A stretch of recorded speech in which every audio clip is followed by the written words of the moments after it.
Boleh saya sambung rekod. Oh, okey.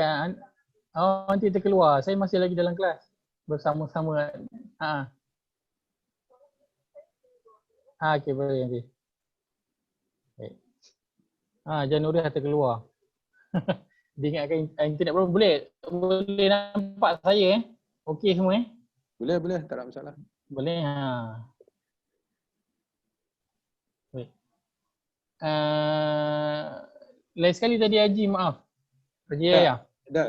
Saya pernah dengar kita ni walaupun kita ada harta ke apa, kita nak kena pandai bajet, pandai manage supaya kita taklah sampai peringkat kita bagi semua sampai kita lah sekali tak ada apa, habis keluarga, anak bini semua, papa pula jatuh papa ke dana. Betul ke Ustaz? Betul. Sangat betul. Sebab itu Nabi SAW dalam satu hadis dan sebuah kisah, ada seorang sahabat tu tanya kat Nabi, boleh tak aku nak infakkan seluruh harta aku? Nabi kata boleh, asalkan engkau tak membiarkan ahli keluarga engkau meminta-minta. Jangan nanti bila engkau tak ada, kau tinggalkan ahli keluarga kau tu sampai mereka kena meminta-minta. Maksudnya tak ada harta dah lah. Yalah. Kena tinggalkan untuk ahli keluarga. Jadi tadi ni maksud Ustaz tadi yang Ustaz katakan apa nama yang sahabat Nabi tu, yang dia orang tu sanggup infak segala harta benda dia. Sampai apa makna kata dia tu kerana jiwa dia kaya dan dia rela dengan luaran dia tu miskin. Maksudnya adakah dia infak tu sampai dia tak ada apa langsung ataupun dia infak tu masih ada untuk dia untuk kehidupan dia? Wallahu a'lam. Dalam hadis tu menyebutkan diinfakkan seluruhnya. Abu Bakar lah diinfakkan seluruhnya. Umar diinfak separuh, Abu Bakar infak semua. Dan dia kata ditinggalkan pada ahli keluarga dia Allah dan juga Rasul. Yang mana ketika itu Abu Bakar masih hidup, belum meninggal lagi.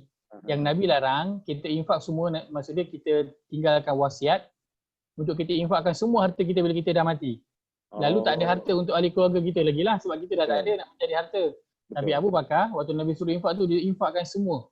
Dan waktu tu dia masih hidup, dia masih lagi boleh bekerja lagi harta. Tu maksudnya dia tidak teragak-agak nak berinfakkan semua. Kalau dapat 100 tu diinfakkan semua 100 pun dia tidak teragak-agak. Dan itu berbeza pada setiap tingkatan iman orang. Apabila seorang iman tu makin meningkat, maka dia makin melihat tak ada apa. Yakin dia dengan Allah tu adalah luar biasa. Diinfakkan semua pun dia tak kisah. Dia tahu nanti kalau waktu dia perlukan, Allah mesti akan bagi. Maka itu adalah tingkatan-tingkatan yang apabila meningkatnya iman, seorang itu akan merasa experience lah perkara tu. Sebab itu para sahabat, apa yang mereka buat semuanya adalah luar biasa kan. Dari segi ibadahnya, dari segi sedekahnya, dari segi berperangnya, sangat luar biasa. Kan antara contohnya kita pernah dengar kisah sahabat yang luka kan, 3 orang sahabat yang luka. Ketika mana dekat dalam peperangan kan luka. Lepas tu orang datang bawakan kepada dia apa, air nak minum kan. Dia kata tak apa, bagilah kepada orang-orang yang kedua tu. Aku boleh tahan lagi. So sahabat tu buat orang yang kedua. Orang yang kedua kata tak apa, bagilah pada orang yang ketiga, aku boleh tahan lagi. Dia bawa kepada orang yang ketiga, orang ketiga dah meninggal. So dia bawa balik kepada orang yang pertama. Orang pertama pun dah meninggal. Dia bawa kepada orang yang kedua pun dah meninggal lah. Maka mereka tak kisah. Mereka tak kisah. Mereka tahu tujuannya adalah redha Allah. Maka mereka tak kisah dah dengan apa yang mereka akan hilang. Sebab itu ketika mana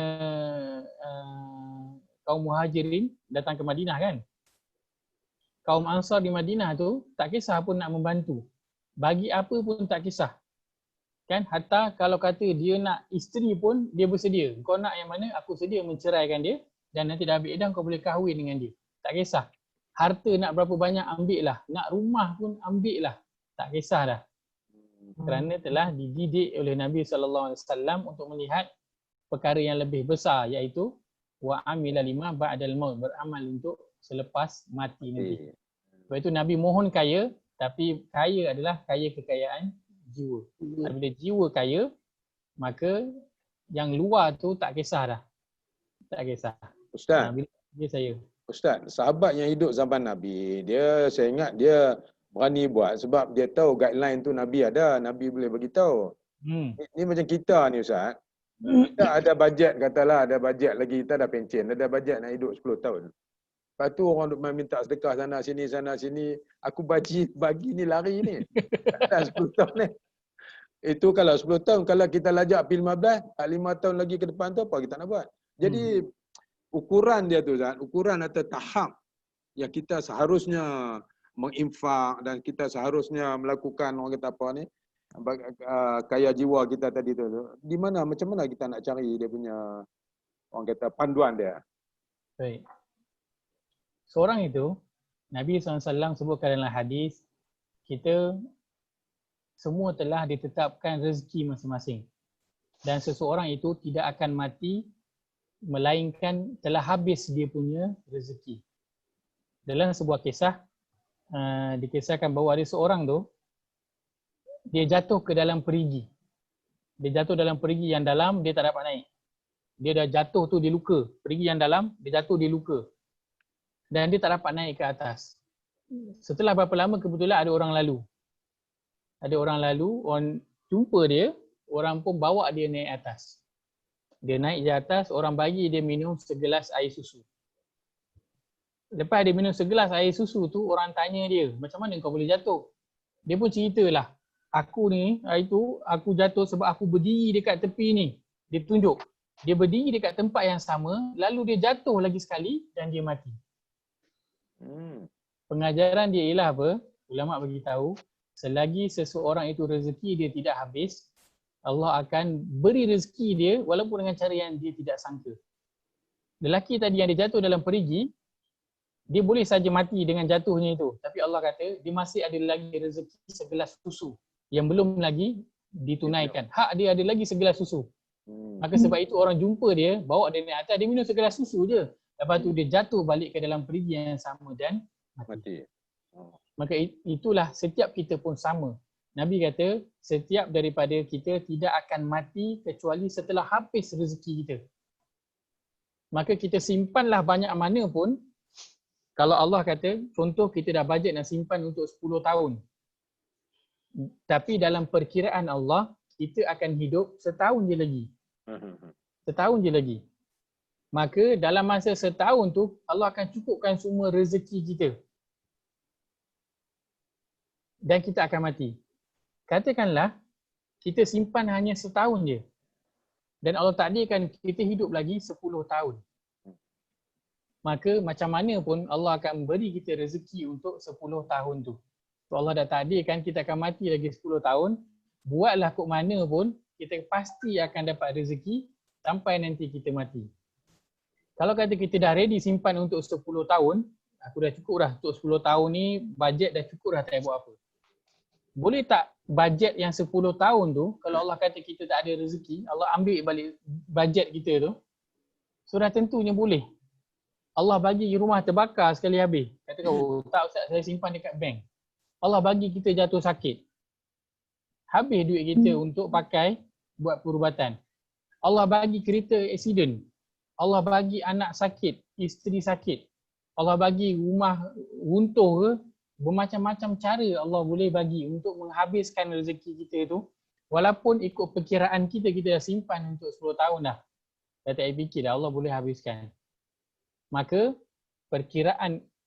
yang perlu kita lakukan, membuat kira-kira itu perlu. Sebab itu adalah apa? Sebahagian daripada usaha kita. Memang wajib, tak bolehlah main koddan sembrono je, tak apa aku tawakal je, Allah ada. Apa yang jadi semua takdir Allah, tak boleh. Itu kita dah masuk dalam qadariyah yang kita bergantung kepada qada dan qadar saja tanpa berusaha. Maka kita tetap juga kena berusaha menyimpan, kalau kata dah pencen, kena menyimpan untuk belanja kita. Dan dalam masa yang sama, kalau ada orang minta infak, jangan teragak-agak untuk bawa keluar daripada duit simpanan kita itu. Jangan kita rasakan, aku dah simpan untuk 10 tahun, aku bawa keluar ni nanti kurang lah. Larilah bajet ni, dah 10 tahun lagi bajet. Jangan. Bawa keluar. Kerana apa? Kerana kan Nabi SAW bersabda, ma naqasa malun min sadaqah. Tidak akan berkurang harta dengan sedekah. kita kena sifir kita kena sifir cara Allah, bukan sifir kita. Sifir kita bawa keluar kurang. Sifir Allah bawa keluar tak berkurang, bahkan akan bertambah. Dan dalam surah Allah, saya tak ingat surah At-Talaq atau surah Tahrim, Allah kata wa man qudira alaihi rizquhu falyunfiq, dan barang siapa yang Allah sempitkan rezeki dia, Allah kurangkan rezeki dia, apa dia kena buat? Kalau kita rezeki sempit, kurang sempit, tahun ni untung kurang lah, apa kita buat? Kita akan menyimpan lagi banyak, betul tak? Yalah, nak cover. Tapi sifir Allah bagaimana? Allah kata, dan barang siapa yang disempitkan rezeki, Allah kata falyunfiq, maka hendaklah dia berinfak. Itu sifir Allah. Berbeza dengan sifir manusia.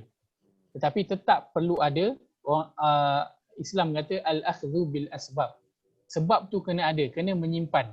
Tapi janganlah kita nak menyimpan tu, bajet kita dah 10 tahun sampai kita tak nak keluarkan infak kalau orang minta. Kerana kita dah ada bajet tu. Tak. Tetap keluarkan infak itu.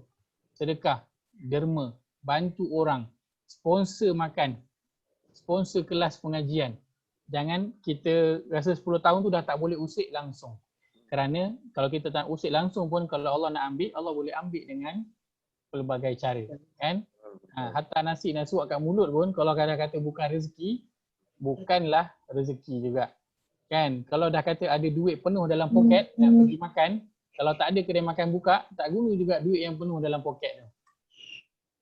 Okay, kalau kata kedai makan banyak, duit tak ada dalam poket, ada je nanti rezeki Allah nak bagi. Jumpa kawan lama lah, kan? Tuan kedai belanja lah, macam-macam lah. Cara yang tidak disangka-sangka tu. Okay, baik. Maka ini adalah doa yang Nabi SAW amalkan. Allahumma inni as'alukal huda wa tuqa wal afafa wal ghina. Maka kita pun mengambillah contoh daripada Nabi SAW ini dengan kita mengamalkan doa tersebut. Dan kita sematkan dalam kepala, hidayah itu bukanlah hidayah petunjuk dalam agama sahaja, tetapi hidayah dalam setiap aspek kehidupan kita.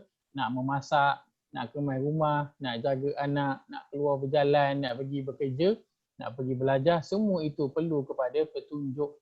Kerana hidup kita tidak lari daripada dua perkara, nak kena buat pilihan ataupun nak kena menghadapi masalah. Itu ihdina as-sirata. Kita pergi sikit pada as-sirata. As-sirata iaitu maksudnya apa as-sirata? Jalan. Ke jalan. Maksudnya jalan. Dalam kalau bahasa terjemahan itu as-sirata maksudnya jalan. Dalam bahasa Arab as-sirat, as-sirat itu maksudnya jalan, jalan yang terbentang luas. Itu maksud as-sirat. As-sirat maksudnya jalan yang terbentang luas. Dia bukan jalan kampung. Dia bukan jalan bandar, dia jalan highway yang 5 lane, 6 lane tu. Jalan yang terbentang luas, itu dia panggil as-sirat. Tapi orang tanya pula, habis titian sirat tu kenapa kata macam seperti sehelai rambut yang dibelah 7? Kecil pula kan maksudnya kan? Dah sehelai rambut dibelah 7. Itu pun namanya as-sirat juga. Tapi as-sirat maksud dia jalan yang luas. Macam mana pula tu? Maka ulama menjawab as-sirat, yang pertamanya, as-sirat itu dia terasa kecil bagi ahli neraka. As-sirat itu asalnya adalah jalan yang luas. Tetapi dia menjadi kecil bagi ahli neraka. Ahli neraka merasakan kecil sangat as-sirat itu sehingga mereka susah nak melalui as-sirat hingga menyebabkan mereka jatuh terhumban ke dalam neraka. Sedangkan pada asalnya as-sirat itu ialah jalan yang luas. Sebab itu orang beriman boleh melalui as-sirat itu dengan mudah. Jalan macam jalan biasa. Ada yang seperti kilat, ada yang menunggang kuda dan sebagainya. Baik. Dalam surah Al-Fatihah itu, as-sirat, Allah gunakan kat situ perkataan ada alif lam. As-sirata. Ada alif lam kan? Kalau kita tengok, saya tak dapat nak tunjuk lah kan. As-sirata itu ada alif lam, betul tak? Ada. Al-mustaqim. As-sirata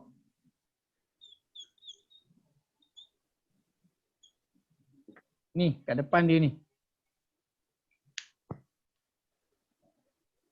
Ihdinas sirata. Ihdinas sirata tu. As-sirata tu ada alif lam. Oh, alif lam di depan. Ada alif lam di hadapan tu. As-sirata. Ada alif lam kan? Ada. Okay, baik.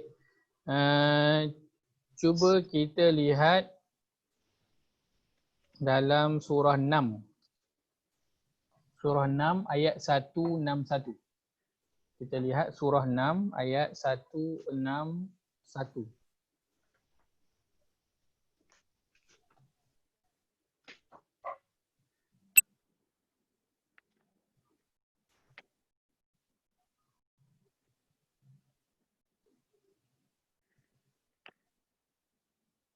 Pada muka surat 150. Pada muka 150. Surah Al-An'am, surah yang ke-6, ayat 161.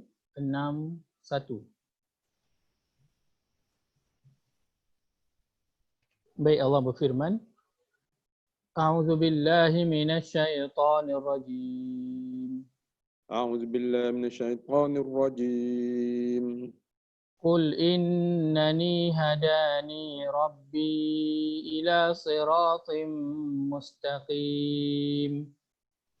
Qul innani hadani rabbi ila siratim mustaqim. Dinan qiyaman millata Ibrahim hanifan wa ma kana minal musyrikin. Dinan qiyaman millata Ibrahim hanifan wa ma kana minal musyrikin. Terjemahan. Katakanlah wahai Muhammad, sesungguhnya aku telah diberikan hidayah oleh Tuhanku ke jalan yang lurus kepada agama dan lurus benar, yaitu agama Ibrahim yang suci daripada syirik, dan dia bukanlah daripada orang-orang yang musyrik. Baik. Tengok situ Allah tulis kul innani hadani rabbi ila siratim mustaqim. Ada alif lam tak dekat perkataan tu? Huruf alif lam ada tak dekat sirat? Sirat tak ada. Tak ada. Dalam surah Al-Fatihah, ihdinas siratal mustaqim ada tak? Ada. Ada. Jadi apakah bezanya?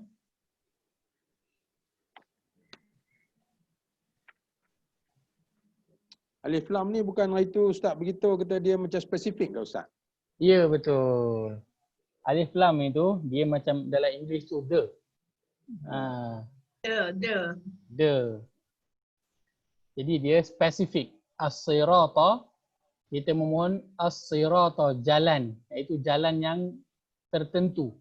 Jalan yang dah diketahui jalan yang mana. Bukan maksud dia jalan ada banyak. Jalan Kucing, jalan Istana, jalan Sultan, banyak jalan ada.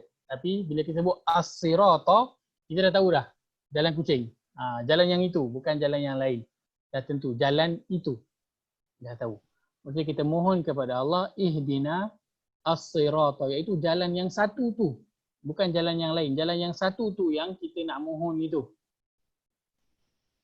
Iaitu jalan apa? Jalan yang membawa kepada Allah. Jalan itulah yang kita nak mohon. Baik. Cuba kita lihat pula, tadi kita ayat 161 kan, surah 6. Kita lihat surah 6 juga, ayat 153.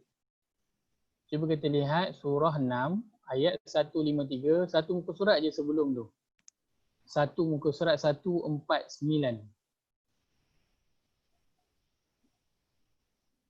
Surah Al-An'am, muka surat 149 ayat 153.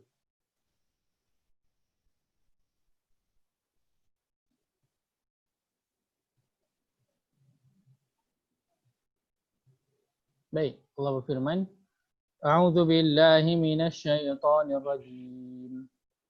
A'udzu billahi minasyaitonir rajim. وأن هذا صراطي مستقيما فاتبعوه وأن هذا صراطي مستقيما فاتبعوه ولا تتبعوا السبل فتفرق بكم عن سبيله ولا تتبعوا السبل فتفرق بكم عن سبيله ذلكم وصاكم به لعلكم تتقون ذلكم وصاكم به لعلكم تتقون. Terjemahan. Dan sesungguhnya inilah jalanku, yakni agama Islam yang lurus. Maka hendaklah kamu menurutnya dan janganlah kamu menurut jalan-jalan yang lain daripada Islam. Kerana jalan-jalan yang lain itu memisahkan kamu daripada jalan Allah. Itulah yang diperintahkan oleh Allah kepada kamu. Mudah-mudahan kamu bertakwa. Baik. Allah sebutkan yang kita mohon adalah as-sirat. Iaitu apa? Satu jalan. Kan? Dan dalam ayat ni Allah kata wala tattabi'u Ubula as-subul. As-subul maksudnya apa? jalan-jalan lain. Jalan-jalan. Maksudnya banyak. Maksudnya banyak. Kita nak mohon as-sirata, satu je jalan. Tapi Allah kata wala tattabi'u subula, jangan kamu mengikut jalan-jalan. Jalan-jalan, apa maksud jalan-jalan dalam ayat ni? Banyak jalan. Maksudnya jalan-jalan ini adalah jalan-jalan syaitan. Maksudnya syaitan meniupkan atau menunjukkan kepada manusia juga jalan. Tetapi jalan-jalan yang banyak ke arah kerosakan, ke arah kebinasaan. Allah menunjukkan kepada jalan yang satu. Syaitan juga memberi hidayah, memberi petunjuk juga kepada manusia. Tapi dia menunjukkan kepada jalan-jalan yang banyak. Dia datang dalam segala perkara yang kita nak buat. Kita nak solat, dia datang. Dia nak tunjuk kita daripada jalan yang benar, iaitu solat ikhlas, khusyuk. Dia tunjuk kita kepada solat yang riak. Solat untuk menunjuk-nunjuk. Solat untuk rasa baik. Dia datang dalam jalan puasa. Dia datang dalam jalan berinfak. Maka syaitan menunjukkan kita kepada jalan-jalan kerosakan yang banyak. Maka Allah suruh kita ikut apa? As-sirat, iaitu jalan yang satu. Baik. Kita lihat pula dalam surah ke-5 ayat 16. Surah 5 ayat 16. Surah 5 ayat ke-16. Surah Al-Ma'idah. Pada muka surat 110. Muka surat 110. Surah Al-Ma'idah surah ke-5 ayat ke-16.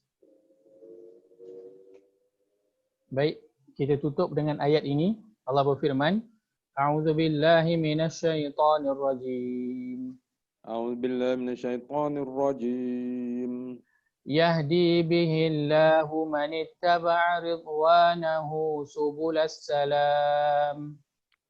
Yahdi bihillahu man ittaba'a ridwanahu subulas salam.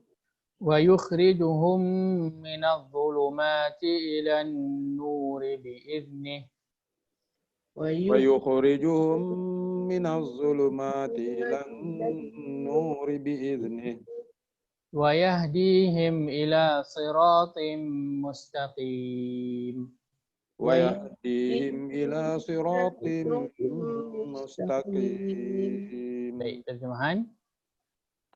Dengan Al-Quran itulah Allah menunjukkan kepada sesiapa yang mengikuti keredaannya jalan-jalan keselamatan dan mengeluarkan mereka daripada kegelapan yakni kufur kepada cahaya yakni iman dengan izinnya serta membimbing mereka ke jalan yang lurus yakni agama Islam. Baik. Perasan tak dalam ayat ini Allah kata apa? Yahdi bihillah man ittaba'a ridwanahu. Apa dia? Biiznik. Subul. Subul. Kan? Yang ni tadi kita baca dalam surah 6 ayat 153. Yang ni surah 5 ayat ke-16. Surah 6 ayat 153 tadi Allah kata apa? Wala tattabi'us subul. Maka janganlah kamu ikut jalan-jalan. As-subul, jalan-jalan. Tapi dalam surah 5 ayat 16 ni Allah kata yahdi bihillah man ittaba'a ridwanahu subul. Allah itu diberi hidayah, beri petunjuk bagi siapa yang dia mengikut jalan-jalan. Jadi macam mana? Allah tadi kata jangan ikut jalan-jalan yang banyak tu. Tapi dalam ayat ni Allah kata dia beri petunjuk kepada siapa yang mengikut jalan-jalan subul ini. Jadi mana satu ni? Kita nak, Allah suruh ikut as-sirat, jangan ikut subul. Tapi sini Allah kata Allah bagi hidayah bagi siapa yang mengikut jalan-jalan yang banyak. Jadi kita nak ikut as-sirat ke kita nak ikut subul? Mana satu kita nak ikut? Sirat. Nak ikut dua-dua. Nak ikut as-sirat ataupun as-subul. Mana satu kita nak ikut? Jalan-jalan menuju jalan yang satu. Jalan-jalan menuju jalan yang satu. Lagi? Nak ikut jalan ke nak ikut jalan-jalan? Jalan. Jalan. Tapi dalam ayat 5:16 Allah suruh ikut jalan-jalan. Jadi kita ikut jalan-jalan. Okey. Nak ikut jalan-jalan. Tapi dalam ayat 6:1 Allah kata jangan ikut jalan-jalan. As-subul. Banyak cara nak menuju jalan ke dia. So macam mana? Jadi kita simpan soalan ni untuk minggu hadapan insya-Allah. InsyaAllah. InsyaAllah. Jadi itu saya dapat kongsikan pada hari ini. Moga ada manfaat yang dapat diambil. Sekali lagi saya mohon maaf pada semua kerana lewat saya masuk tadi. Saya mohon maaf juga kalau ada terkasar bahasa, tersalah kata. Aku qauli hadza wa astaghfirullah al-azim li wa lakum. Ustaz, yang kemudian ni tadi rekod tak? Rekod. Ya, Saya rekod. Saya rekod ke cloud. Cloud, bukannya ke komputer. Tak, saya record kepada cloud. Patut record ke komputer nanti yang minta maaf. Komputer. Saya buat anti host balik. Okey. Okay, baik, kita jumpa pada sesi kelas yang seterusnya insya-Allah. Sambil tu bolehlah kita fikirkan dalam seminggu ni nak ikut jalan ke nak ikut jalan-jalan. Mana satu yang kita nak ikut. Nanti kita akan bincangkan nanti kita nak belah mana. Kita nak belah jalan ke nak belah yang jalan-jalan. Baik, aku qauli hadza wa astaghfirullahal azim li wa lakum. Jazakumullah khairan. Saya ucapkan kepada semua kena sudi meluangkan masa. Moga Allah kira masa yang kita peruntukkan, duit yang kita keluarkan sebagai amal soleh. Yang nanti insya-Allah kita akan berjumpa dengan amal soleh ini hidup membela kita nanti ketika kita di hadapan Allah Azza wa Jalla. Baik. Aku qauli hadza wa astaghfirullahal azim li wa lakum. Wassalamualaikum warahmatullahi wabarakatuh. Waalaikumsalam. Ustaz Faiz, terima kasih banyak-banyak kerana dalam kesibukan harian pun dapat melapangkan masa untuk bersama kita pada pagi ini. InsyaAllah kita mohon keberkatan daripada Allah Subhanahu Wa Taala supaya ilmu yang disampaikan itu memberi manfaat kepada kita semua. InsyaAllah. Assalamualaikum warahmatullahi wabarakatuh. Waalaikumsalam. Terima kasih Pak Ya. Terima kasih. Terima kasih Ustaz. Terima kasih Ustaz. Dah nak azan dah kan? Dah azan dah.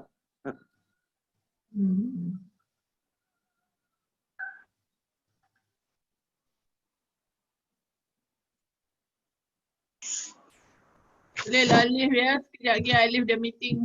I end the meeting ya. Okey, baik.